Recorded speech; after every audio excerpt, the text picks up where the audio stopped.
Laksana SR3 imperial এক্সপ্রেসের এই বাসের সামনের ডিজাইন দেখে অনেকে মনেই করতে পারেন হয়তো বাংলাদেশে চলেই আসলো নাকি আবার, কিন্তু তেমনটি হওয়ার সম্ভাবনা খুবই কম। বাংলাদেশে প্রচলিত অশোক লিল্যান্ডের চেসিসের উপর ইম্পেরিয়াল তাদের এই বাসের বডি বানিয়েছে। ইন্টেরিয়র করেছে অসাধারণ। বাসের কেবিনগুলো বেশ বড়, আছে আগুন নেভানোর যন্ত্র, সিসিটিভি ক্যামেরা সহ স্লিপার বাসের যাবতীয় সব সুযোগ সুবিধা। এই শীতে পেট্রোনাস ওরানিয়া নিয়ে এলো জ্যাকেট ফ্রি অফার। ওরানিয়ার প্রতি 2টি 11 লিটার পেইলের সাথে পাবেন একটি জ্যাকেট ফ্রি। এছাড়া প্রতি 16 লিটার, 18 লিটার এবং 5 লিটারের কার্টন কিনলেও পাবেন দারুণ এই অফার। তাই দেরি না করে আজই লুফে নিন আপনার জ্যাকেট। ইম্পেরিয়ালের এই স্লিপার বাসটি সম্প্রতি বের হয়েছে আমিনবাজারে থাকা এভারব্যাট মোটরসের গ্যারেজ থেকে। এই গ্যারেজে এই বাসের যাবতীয় কাজ সম্পন্ন হয়েছে। অশোক লিল্যান্ড 12 মিটার চেসিসের উপর এই বাসের বডি বানানো হয়েছে। ইম্পেরিয়াল এক্সপ্রেস মূলত ঢাকা, চট্টগ্রাম, কক্সবাজার রুটে সার্ভিস দিয়ে থাকে। এর বাইরে ঢাকা, বান্দরবান, খাগড়াছড়ি এবং ঢাকা, সিলেট রুটেও কিন্তু তাদের গাড়ি চলে। বাংলাদেশের যে কোম্পানিগুলো স্লিপার বাস চালিয়ে থাকে তার মধ্যে সার্ভিস দিয়ে ইম্পেরিয়াল কিন্তু অনেক এগিয়ে গেছে।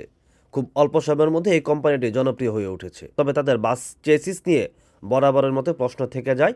অন্য সবার মতো আমারও দাবি ভালো মানের চেসিস তারা বহরে যুক্ত করবে, তাহলে যাত্রীরাও কিন্তু একটা লাক্সারি ফিল নিয়ে এই বাসগুলোতে ভ্রমণ করতে পারবে। ইম্পেরিয়াল তাদের এই বাসে যে কালার করেছে, প্রচলিত যে কালার তার থেকে বেরিয়ে কিন্তু এটি করেছে। এটা অনেকটা অ্যাশ কালারের মতো।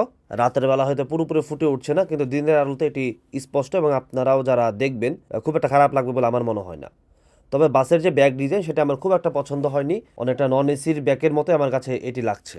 এর বাইরে এই বাসের সার্বিক যে কাজ, সেটা বাহির বলি বা ভেতর সাইড বলি, আমার কাছে খুব একটা খারাপ লাগেনি, ভালোই লেগেছে। আর এভারব্রাইটের কাজ বরাবরের মতো ভালোই হয়, আর তাদের ফিনিশিংও কিন্তু অসাধারণ। এবার এই বাসের ইন্টেরিয়রটা আপনাদের দেখাবো। সচরাচর ইম্পেরিয়াল সহ অন্যান্য যে স্লিপার বাসগুলো আছে বাংলাদেশে বর্তমানে চলছে, স্লিপার বাসে যেরকম ইন্টেরিয়র এই বাসে সেরকম ইন্টেরিয়র দেওয়া হয়েছে।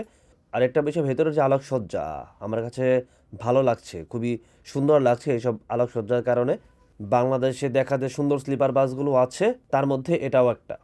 এই বাসে আপার ডেক এবং লোয়ার ডেক মিলে 30টি সিট আছে, এক পাশে ডাবল সিট, আরেক পাশে সিঙ্গেল সিট।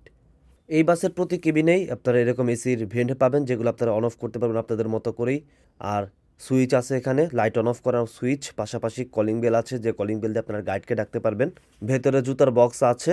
আর এখনও যেহেতু এই বাস পুরোপুরি প্রস্তুত করা হয়নি, অর্থাৎ যাত্রার জন্য প্রস্তুত করা হয়নি, যার কারণে বাসে বালিশ কম্বল থেকে কোনো কিছুই এখন নেই। কিন্তু যখন এটি শুরু হবে তখন আপনারা পাবেন, অর্থাৎ যখন আপনারা ভ্রমণ করবেন, সিঙ্গেল কেবিনে সিঙ্গেল বালিশ, ডাবল কেবিনে ডাবল বালিশ, পাশাপাশি কোল বালিশ এবং কম্বল পাবেন আপনারা। আর ইম্পেরিয়ালের বহরে বেশ কিছুদিন আগেও কয়েকটি নতুন গাড়ি যুক্ত হয়েছে, সামনে আরও গাড়ি যুক্ত হবে। তাদের গাড়িগুলোর কাজ চলছে।